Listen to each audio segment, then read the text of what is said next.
Olá pessoal, aqui estou eu com o Trebuchet da Tecnologia do Instituto Newton Sebraga, que é o nosso canal de vídeo do YouTube, em que nós falamos das notícias de tecnologia, principalmente eletrônica, que correm na mídia, e comentamos essas notícias.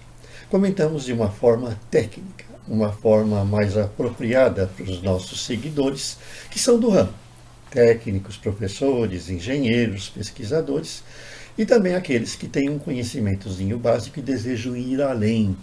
Porque normalmente na grande mídia a gente nota que às vezes a gente não apenas tem um detalhamento incompleto, como às vezes até erros graves.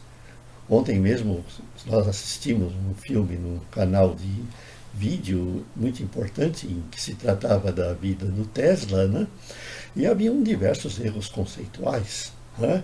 Erros em que os narradores ou os tradutores confundiam tensão com corrente, e em que falavam que uma corrente de 4 amperes pode fazer explodir um aparelho, e coisas assim meio absurdas, né? Que a gente sabe que não podem ocorrer. Nós que somos no meio da tecnologia, nós sabemos que certas coisas às vezes elas não podem não só não ocorrer, mas elas precisam ser tratadas como uma exatidão tecnológica.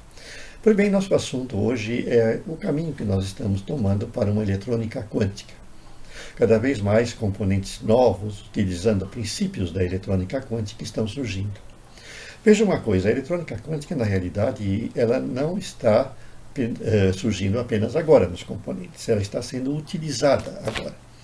Porque todos os componentes, desde as antigas válvulas, eles já eram quânticos. Porque as válvulas utilizavam a emissão de elétrons, e elétrons são partículas elementares que seguem as leis da física quântica. É lógico que na válvula não é aproveitada nenhuma propriedade quântica do elétron, mas sim o elétron em si, como ocorre nos transistores em que nós temos os elétrons e as lacunas.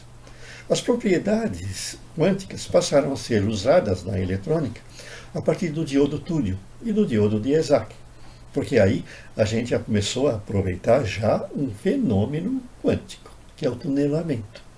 Se vocês querem saber mais, vocês têm artigos lá no nosso site que falam do tunelamento, que falam do diodo de Esaq, para mostrar que, na realidade, o diodo túnel já pode ser considerado um componente quântico, porque ele se aproveita para funcionar uma propriedade da física quântica. E com o avanço do conhecimento nessa área da física quântica, a gente está partindo para componentes práticos, cada vez mais interessantes, né? Um deles, por exemplo, nós tivemos agora a notícia da fabricação de um indutor quântico, que não aproveita as mesmas propriedades do indutor tradicional. Então nós lembramos que no indutor tradicional você aproveita o campo magnético que surge em torno de um condutor quando uma corrente passa. Então esse campo magnético, ao surgir quando a corrente se estabelece, esse campo magnético cria um efeito contrário que tende a se opor à corrente, a indutância, que vocês bem sabem, né, da eletrônica básica. Então, qualquer variação da corrente, ela sofre uma oposição, porque o campo magnético criado, ele vai reagir. Então, isso é a indutância. Então, a gente tem os indutores tradicionais, que nada mais são do que bobinas. São enrolados os condutores para que esse efeito magnético da corrente se acentue. Agora, esse é justamente um dos problemas que a gente tem hoje na integração de indutores. Como é que a gente integra num chip um indutor? Eu posso integrar transistores, diodo, resistores e até capacitores de pequeno valor. Mas para um indutor sempre foi um problema, porque eu não posso fazer uma bobina lá no chip integrado. Eu posso fazer eventualmente uma bobina de pequeníssima indutância horizontal, plana. Mas isso ainda é baseado naquele velho princípio de que é a oposição da corrente que nós teremos numa indutância, né, que vai funcionar no caso. Mas nós estamos já caminhando para alguma coisa mais moderna. Nós estamos já caminhando para o indutor quântico. E os pesquisadores anunciaram agora recentemente, né, que conseguiram, através de um processo, aproveitar o quê? efeitos quânticos que ocorrem quando uma corrente circula e os elétrons eles podem alterar o seu spin. E o spin está justamente relacionado com o magnetismo. Assim é possível você obter uma indutância de valor relativamente alto, fazendo uma corrente circular num condutor plano ou reto, baseado na maneira como os spins dos elétrons vão se alterar, vão reagir em função dessa corrente. E quando se fala em spin, nós estamos falando em eletrônica quântica. Então já é possível, por exemplo, nós termos uma indutância ou uma reatância indutiva de um componente que não seja uma bobina. E essa reatância pode ser controlada através dos spins dos elétrons dos átomos que compõem essa substância. Então nós já estamos a caminho do indutor quântico. Ainda não se tem na prática a possibilidade de ter esse componente nos chips, porque esses estudos ainda envolvem a operação em baixas temperaturas e em condições especiais. Mas já se sabe que é possível. Talvez que no futuro você encontre um chip semicondutor que seja uma indutância. E que as indutâncias hoje de maior valor, por exemplo, você tem lá uma fonte chaveada e você tem que colocar um indutor fora dela, você precise ter um componente, porque esse componente ele é grande, ele é volumoso, porque ele é feito com fio enrolado.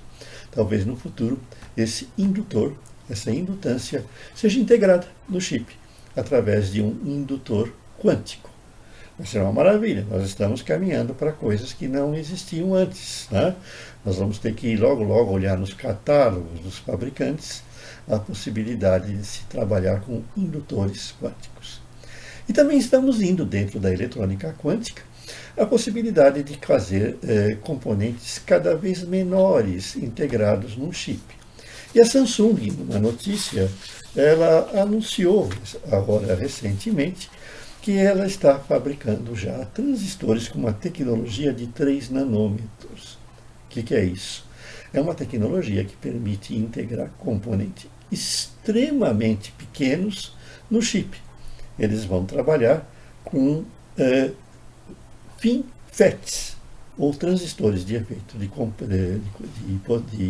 campo, extremamente pequenos. O que é esse extremamente pequenos? Quando a gente fala em integração, nas tecnologias de integração, a gente fala nas dimensões mínimas que podem ser integradas num chip. E essas dimensões elas estão associadas ao comprimento da onda que vai ser usada para gravar a pastilha, na litografia que a gente fala, né?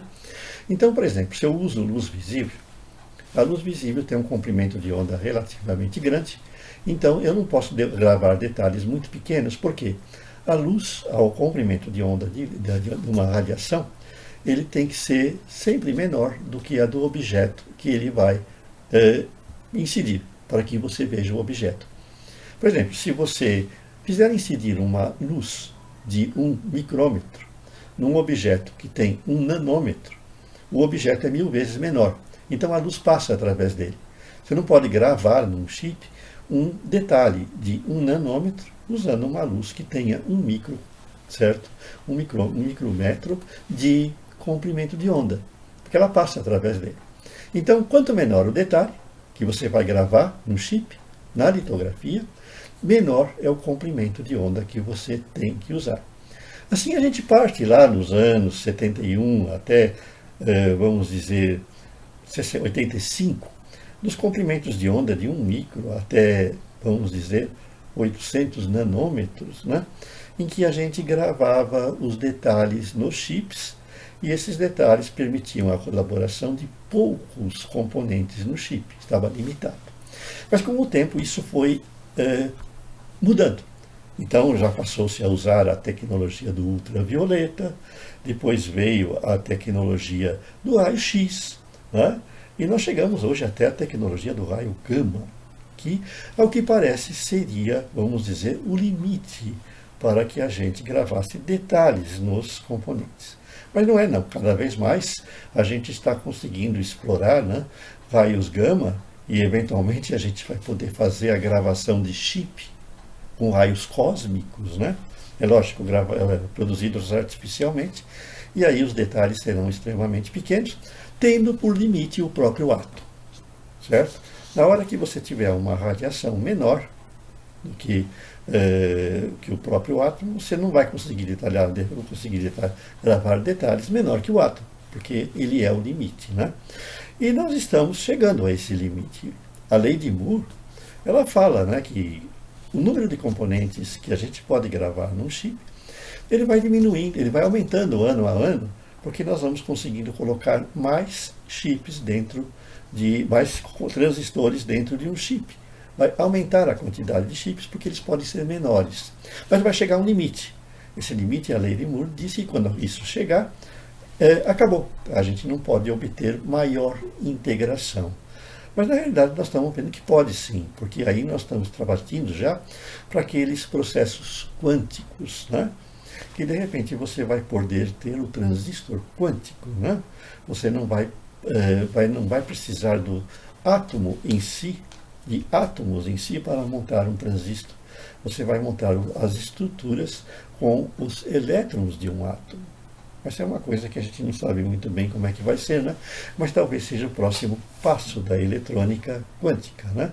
E justamente a Samsung anunciou a sua tecnologia, né, de 3 nanômetros, que vai permitir a integração de componentes extremamente pequenos no chip, e com isso a quantidade de componentes no chip vai ser extremamente grande. Nós vamos ter pequeno chip com bilhões ou trilhões de transistores. Vão ser, aí sim, realmente, estarão chegando os chips quânticos, né? Vamos aguardar, né, pessoal, o que vem mais aí.